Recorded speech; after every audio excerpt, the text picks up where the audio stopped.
Good afternoon, everyone. This is Evelyn Mantilla coming to you from Access Health Connecticut. Welcome to today's webinar. As usual, I want to do a couple of housekeeping items before we move on. Participants are automatically muted once you're logged in. Please keep your audio muted for the duration of the webinar. Questions will be reserved for the end of the webinar, and we're always happy to have as many questions as possible.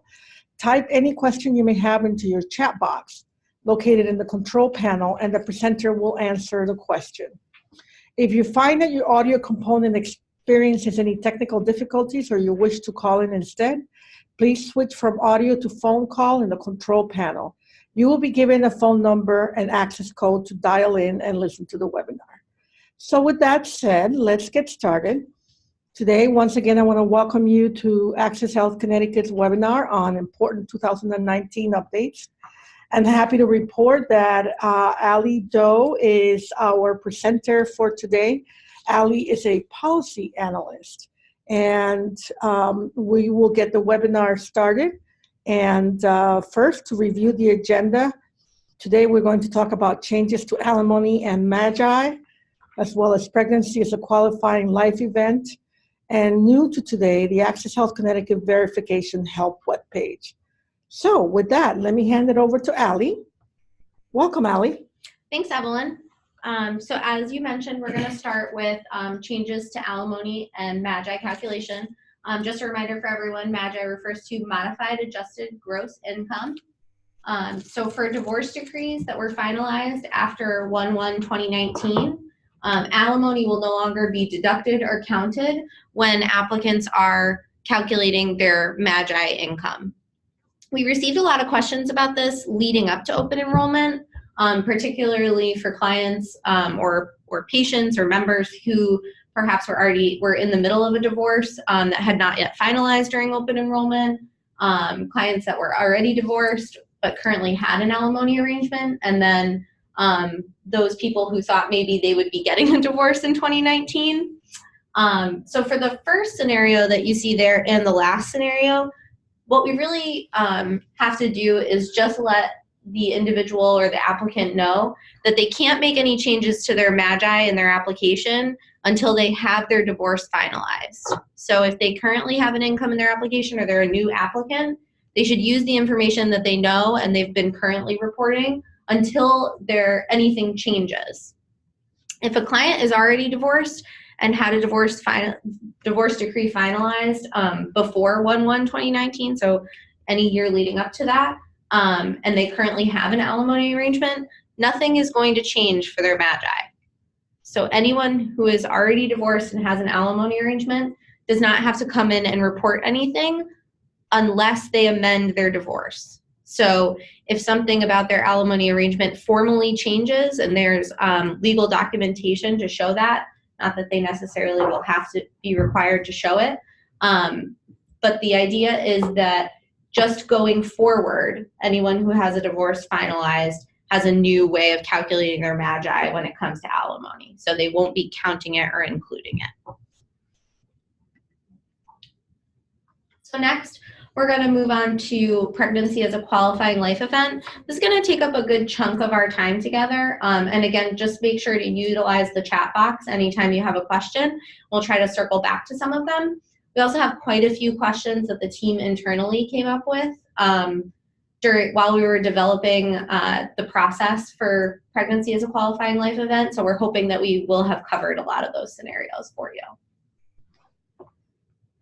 So the state of Connecticut passed a law last year in 2018 called an act authorizing pregnancy as a qualifying life event for special enrollment periods for certain individuals. It's quite a mouthful, but it does get the idea across. So beginning January 1st of this year, individuals who attest to being pregnant will be able to enroll in coverage through a special enrollment period. So if you've been working with us for some time or working with other insurance companies, you'll know that the birth of a child is a qualifying life event, but currently, before January, simply being pregnant was not a qualifying life event. So this law changes that so that pregnant individuals can enroll outside of open enrollment.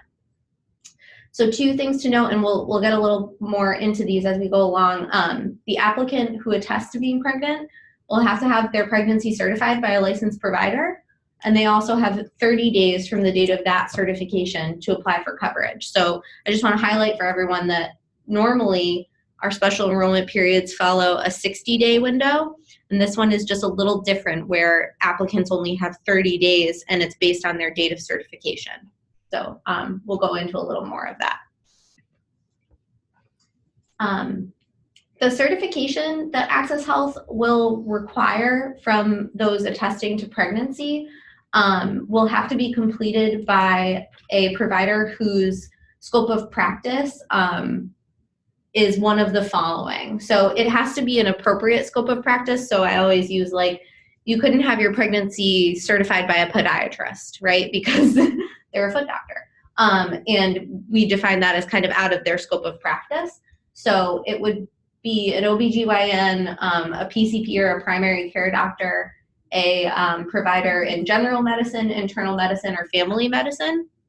And Access Health has put together a pregnancy certification form that applicants can use. They can bring it to their doctor's office. And actually, I think I have some shots of it later in the presentation. So go through that.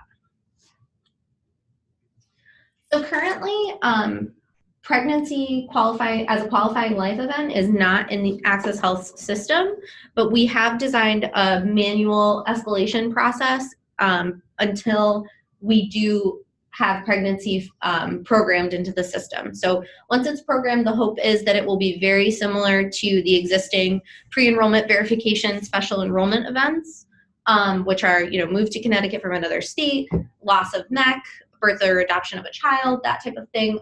So it shouldn't look too different going forward, but in the interim, we have a manual process that we wanted all of our external partners to be aware of. So first, an applicant will complete the entire application, and since pregnancy as a qualifying life event isn't in the system yet, they will probably receive one of the following determinations that you see here. So anyone who's eligible for Husky A will be put through as eligible just the same. If they don't have any other qualifying life event, they will likely be denied eligibility for QHP or Husky, or if they have another qualifying life event, determined eligible based on that qualifying life event. Lastly, we do have individuals who are eligible for Husky A for pregnant women, but they choose to enroll in a full price qualified health plan. So we wanted to keep them in mind as well.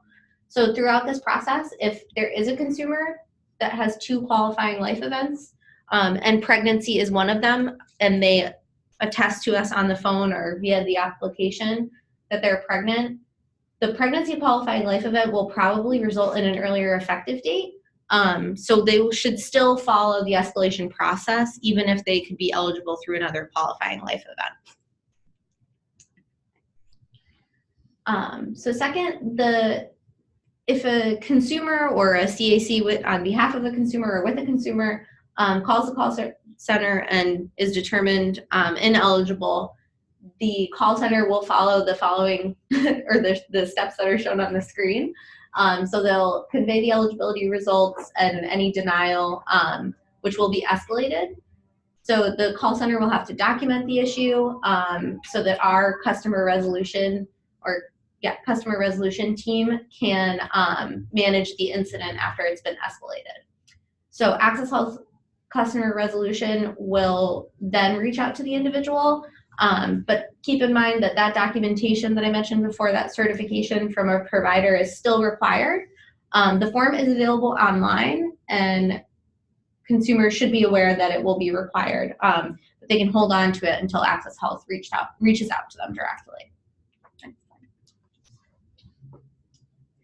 So once Access Health customer resolution has reached out to the individual and gotten more information from them and received the certification form, I should note that with customer resolution, the consumer will have a direct line to an individual. So we thought that since this is a manual process, it would make it a little bit easier to have someone that a consumer or a CAC, for example, could email the form to or send the form over to, but always utilize the ird.outreach@ct.gov email address for any questions about the status of a pregnancy special enrollment period, and can get some answers there.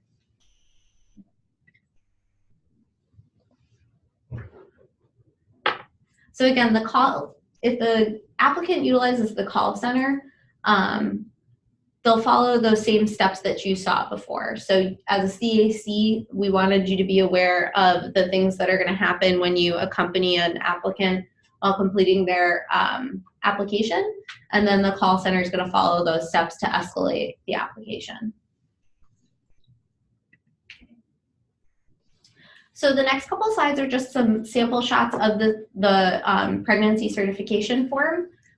So we want individuals to use this form, obviously, if they've attested to pregnancy for a special enrollment period. If they are currently enrolled in Husky coverage, they don't need to submit the form. And that we also wanted to know about any incurred medical expenses as a part of the pregnancy. They should keep all of their medical bills and paperwork. So this is the section that the provider is going to complete. It's relatively straightforward, and we also just want to note that this is kind of a template or a sample too. It doesn't have to be this exact form.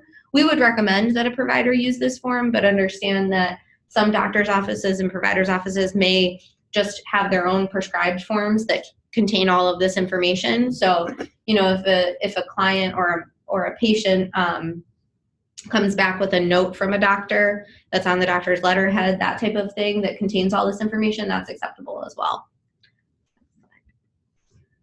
And then we'll obviously ask for the doctor's office contact information just to verify in case we have any questions. But I should note, we won't reach out to the doctor's office for any kind of health information or anything like that. At most, we would just do so to verify the scope of practice for the provider. Next slide. So just some sample scenarios to run through. So a individual lollipop completes an application and attests to being pregnant on with her due date as October 1st. The call center will complete the application and find that there's no other qualifying life event. If she doesn't qualify for Husky A for pregnant women because of her income, and the system denies eligibility for QHP for no qualifying life event, the call center is going to escalate the issue. Customer resolution team is going to reach out to Lolly directly and supply her with a pregnancy certification form. She can see her doctor and have the doctor complete the form with the date of February 22nd. Important to keep in mind that the effective date of coverage is going to be the first of the month in which the pregnancy was certified. So she goes to the doctor on February 22nd and she can get an effective date of February 1st. In the same vein, if she calls on June 6th and provides a letter dated June 20th, her effective date is June 1st.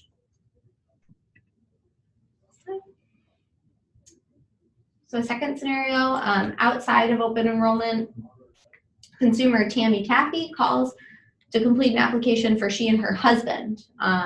She does attest to being pregnant and her due date is October 1st. The call center is going to complete the application and find that there's no other qualifying life event. She also doesn't qualify for Husky A. The call center is going to escalate that scenario, and the customer resolution team is going to reach out to Tammy and provide her with a pregnancy certification form that she has completed again on February 22nd, giving her an effective date of February 1st. It's important to note that her husband, Terry Taffy, does not qualify for the special enrollment period and cannot get coverage under that special enrollment period because the way that the law is written is that it only is available to qualified pregnant individuals, not any of their spouses or dependents. So we went through quite a few possible consumer questions that we think individuals might have for us. So we tackled some tough ones like what happens with miscarriage or an abortion. We wanted to assure everyone that carriers cannot cancel coverage if you elect to have an abortion or have a miscarriage. When the baby is born, the pregnant individual should call back and add them within 60 days of the birth, similar to how any other special enrollment for birth would work. Certification form should be returned to Access Health as soon as possible to ensure the earliest effective date. We wanted people to know that even if they, we imagined that there would be a lot of people, a lot of pregnant individuals calling to ask about not having a doctor because they don't have insurance. So, we recommended that perhaps they seek out a community health center or an FQHC for a doctor that can provide certification there. Next question was about a spouse's income included in the policy, even if he's not covered on the policy. So this is the same type of question for calculating income generally. The applicant needs to use all of the income that's available to the household. Next slide. So the pregnancy certification form is, I think, do we have the link on the next slide? I forget. Maybe we can send that out to everyone where it is on our website, but it will also be supplied again through the customer resolution team to anyone that needs it. Again, we went through some of the elements of the certification form. Effective dates cannot be changed. They're going to be based the first of the month that's on the certification letter, even if the individual doesn't have any claims before the coverage effective date. So if they don't want to have to pay for a month where they didn't use the coverage or after.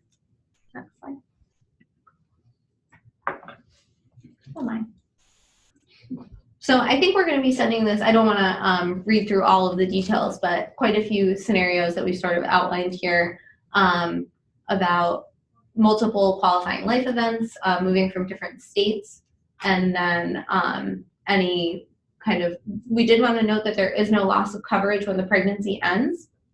So if an individual, qualified individual attests to being pregnant and then comes on to report the birth of the child, the mother or the qualified individual's coverage does not end once they have had the baby. So they can keep their coverage for the rest of the year and then renew during regular open enrollment. So that covers our pregnancy certification manual process that we're putting into place. We hope that there will be system enhancements by the middle of March, I think, so that, again, the pregnancy qualifying life event will align with other pre-enrollment verification events that we have currently in the system. So I just want to go through some details about our new verification webpage. And you'll see kind of just a shot here from the webpage itself. So you can go here to learn about documents that are needed to confirm eligibility for a qualified health plan. So everyone's familiar with our verification process, and we're trying to do everything that we can to make it a little more user-friendly. So if you go to the link that's there, you can click through any of the verification types, and we're adding to it regularly now, trying to keep it as up-to-date as possible, and learn a little bit about what documents can be provided to verify eligibility. Okay, so we'll open it up for some questions. Terrific. Thank you. Thank you so much, Ali. That was really helpful. And so this is the time where our participants can share any questions that they may have for us. If you type the question on the chat box, I will be happy to read it and have Ali or someone else answer it. So, by the way, as you see the chat box, I want to also point out to the fact that we have posted the links that we mentioned during the presentation, so you can get them here as well. And then the other thing that I forgot to mention earlier is that today's webinar is being recorded and we're happy to make it available after the webinar is completed. And I see that one of our questions is, will we be getting these slides? And the answer is actually absolutely yes. Plus they will be made available to you online. Appreciate that. So let's see, do any of the participants have any other questions? Don't be shy, please put them into the chat box and we will have Ali or anyone else here from our team be able to answer them?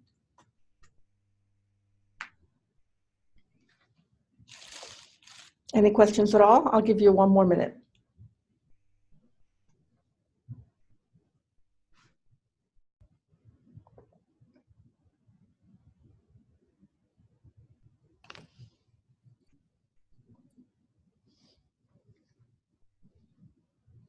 All right, well, I think that seeing no questions, I'm happy that you were able to participate with us today.